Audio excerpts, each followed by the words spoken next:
मी आज ना छानपैकी अशी गावरान भेंडी बनवलेले आहे. गावाकडे काय होत होतं बघा, लहानपणी आम्ही असताना ना आमच्या चुलत भाऊजाईसोबत आम्ही शेताला जात होतो. आणि शेताला गेल्यानंतर ना हिवाळ्याचे दिवस असले की तिथं पट्ट्याला चवळीच्या शेंगा अशी भेंडी घेऊन यायचं. खूप चविष्ट लागत असे. तर मी काल बाजारात गेलते, म्हणजे मार्केटला गेलते इथं उषा किराणच्या. तर मी ही भेंडी आणलेली आहे, गावरान भेंडी आहे. खूप चवीला चविष्ट लागते. चव ही आहे म्हणजे अप्रतिम चव असते ह्या भेंडीची. आणि थोडंसं मी असं वर कूट टाकून घेणार आहे शेंगदाण्याचं. यामध्ये जिरे, मोहरी, कांदा, लसूण, हळद, मीठ, लाल तिखट सगळं टाकून घेतलेलं आहे.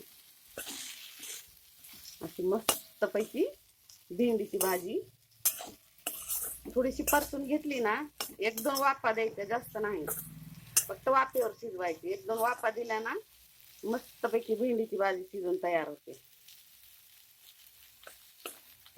खाण्यासाठी एवढी चविष्ट लागते ना ही भाजी, खूप चविष्ट असते.